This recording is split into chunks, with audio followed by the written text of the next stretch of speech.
দুদিনের মায়াপুর ট্রিপ হবে মাত্র 550 টাকায়, যার মধ্যে রয়েছে খাওয়া দাওয়া, ঘোরা, সাইট সিন, থাকা, সব কিছু ইনক্লুডেড। ভাবছো এটা কি করে সম্ভব? চলো সেটাই তোমাদের সাথে আজ শেয়ার করি। প্রথম দিন যতটা সম্ভব ভোরবেলা উঠে যার যেখানে বাড়ি সেখান থেকে তোমাদেরকে একটা গন্তব্যস্থলে আসতে হবে, সেটা হলো হাওড়া। হাওড়ায় 8টার যে কাটোয়া লোকাল আছে ওটা ধরে মাত্র 20 টাকা ভাড়া দিয়ে তোমরা পৌঁছে যাবে নবদ্বীপ ধামে।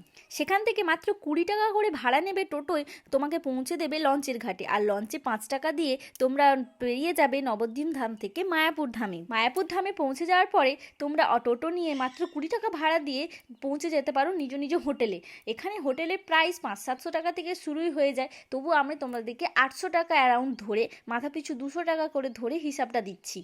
তারপর হোটেলে ফিরে একটু ফ্রেশ হয়ে বেরিয়ে পড়ো লাঞ্চ করতে। বাইরে কোনো হোটেল বা বিভিন্ন ভবনে যে প্রসাদ পাওয়া যায় সেখান থেকে মাত্র 70 টাকার বিনিময়ে তোমরা লাঞ্চটা সেরে নিতে পারো। হোটেলে ফিরে একটু রেস্ট নিয়ে বিকেল বিকেল বেরিয়ে পড়ো আমাদের যে রাধাকৃষ্ণের নবনির্মিত মন্দিরটি রয়েছে সেটা দর্শনের জন্য এবং সন্ধ্যা আরতি মেন মন্দিরে দেখার জন্য। মেন মন্দিরে সন্ধ্যা আরতি দেখার পর ওখানে মার্কেটে একটু ঘোরাঘুরি করে যা যা শপিং করার আছে সেগুলো করে নিয়ে একটা কুপন কেটে প্রসাদের 50 টাকা দিয়ে রাত্রেবেলা প্রসাদটা ওখান থেকেই গ্রহণ করে নিও। পরের দিন সকাল সকাল উঠে একটু বার্গেনিং করে টোটোওয়ালার সাথে মাথাপিছু 50 টাকা দিয়ে ঘুরে নাও লোকাল সাইট সিন। আর এই লোকাল সাইট সিনের মধ্যে দেখতে পাবে তোমরা মহাপ্রভুর জন্মস্থান, শ্রী শ্রী গৌর নিতাই মন্দির, শ্রী চৈতন্যের লীলা প্রদর্শনের মন্দির, যেখানে রয়েছে শ্যামকুণ্ডু, রাধাকুণ্ডু, আরও অনেক, প্রায় 7 থেকে 10টা জায়গা ওরা তোমাদেরকে দেখাবে এই ট্রিপের মধ্যে, যেটা কমপ্লিট করতে তোমাদের 10টা থেকে 11টা বেজে যাবে। ওগুলো দেখানোর পর টোটোওয়ালা নামিয়ে দিলে মাত্র 10 টাকা দিয়ে এই গরুর গাড়িতে চেপে তোমরা দেখে নিতে পারো যে গোশালা রয়েছে সেটি,